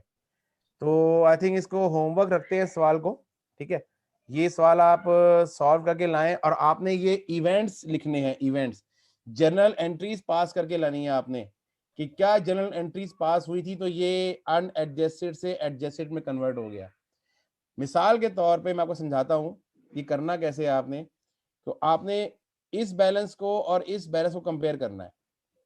अगर तब्दील नहीं है, इट मींस कि कोई एडजस्टिंग एंट्री पास नहीं हुई, लेकिन जहां पे बैलेंस में तब्दीली है, जैसे ये 29120 है और ये 34120 है, तो कितने से इजाफा हो गया, कमी हुई है इसमें? इजाफा हुआ। हाँ, तो बेटा कितना इजाफा हुआ है बताएं? 5000 का सर। 5000 प्लस लिख लें इसके ऊपर, ये 5000 प्लस हुआ है। अब इसका मतलब ये हुआ कि 5000 का इजाफा ये डेबिट साइड पे हुआ है, तो क्रेडिट साइड पे भी कहीं 5000 का इजाफा आइडेंटिफाइड करें। अच्छा, ये क्या हो, ये कमी हुई है, 1200-600 में कमी हो गई ना, इसको कह रहे हैं -600, क्रेडिट देखेंगे -600, हाँ जी। यहाँ पे क्या हुआ है, ये 5400 से 36 पे आ गया, ये कम हो गया, कितना कम हो गया, -1800 से -1800। तो पहले क्या करें, पहले आप हर अकाउंट में डिफरेंस प्लस या माइनस आइडेंटिफाई करें, और फिर डिफरेंस को डिफरेंस के साथ मैच करें कि क्या एंट्री हुई होगी तो ये डिफरेंस क्रिएट हुआ है। ठीक है जी, तो ये क्वेश्चन कल करके लेंगे, बड़ा इंटरेस्टिंग क्वेश्चन है। इसके बाद बस छोटा सा एक एरिया है, वो करके फिर हम चैप्टर नंबर 2 स्टार्ट करेंगे, regulatory framework of financial reporting, और होपफुली इंशाल्लाह कल ही स्टार्ट हो जाएगा। सर काइंडली दोबारा मैं आपसे ये रिक्वेस्ट कर रहा हूँ कि आपका जो जीआर है नाजिम साहब, उनसे कह दें कि ये जो प्रिंटेबल नहीं, फॉर्म है ग्रुप में मेरा वो शेयर करें। सीआर, मेरा वो सीआर है, वो जीआर नहीं है, वो सीआर है। ठीक है जी, सीआर साहब सुन लिया आपने, नाजिम साहब? सो गए होंगे लगता जीआर ने सुन लिया। शुक्र है काम की नाजिम बात साहब, नाजिम साहब, ये सर जीआर ने सुन लिया। सही बोला। जीआर नहीं हो सकता। अच्छा सर, कल क्लास है कि छुट्टी है? कल क्लास क्यों कि छुट्टी सैटरडे, मंडे टू फ्राइडे नहीं थी? हाँ, तो कल क्या सॉरी, है? कल तो फ्राइडे है, सॉरी रोजा ज्यादा लग रहा है। सैटरडे को भी रख लेते हैं यार क्लास, क्या ख्याल है आपका? जी सर बिल्कुल रख लें सैटरडे को भी। नो सर, सैटरडे की ना क्लास करें नहीं है, सर। रिवाइज करना होता है। इसका सैटरडे को करने क्लास।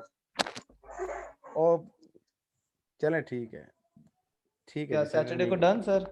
नहीं करते सभी। अभी सैटरडे को मुझे लिंक ही नहीं मिला हुआ, लिंक मिलेगा तो मैं सैटरडे, वो सैटरडे का लिंक ऑपरेट नहीं करेगा, इसीलिए इन्होंने लिंक एक्टिवेट ही 4-5 दिनों के लिए किया सिर्फ। Okay class, thank you. ये कल क्वेश्चन आप लोग करके लाइएगा, एंट्रीज मैंने चेक करनी है। Okay sir, thank you. Thank you lecture का कोई सॉल्यूशन बता दें जी। रिकॉर्डेड लेक्चर्स का बता दें, रिकॉर्डेड लेक्चर्स कहाँ? रिकॉर्डेड लेक्चर्स आपको एजुकेशन डिपार्टमेंट से मिलेंगे ना, आप उनसे राब्ता करें।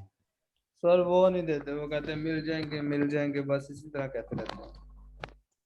फिर आप बताएं क्या किया जाए। तो ये कौन है? सर ये आप अपने YouTube चैनल पे अपलोड नहीं कर सकते जो हमें पढ़ा रहे हैं, तो वहाँ पे भी रिकॉर्डिंग उधर सर ये ICMA की प्रॉपर्टी है ना, ये मसला ये ICMA की प्रॉपर्टी, ये मैं पर्सनल यूज नहीं कर सकता इस चीज को। आप लोग ICMA से बात तो करें, वो कर देंगे अपलोड, वो उनको थोड़ा सा आप फॉलो अप करें, कर देंगे इंशाल्लाह। करते हैं सर बात।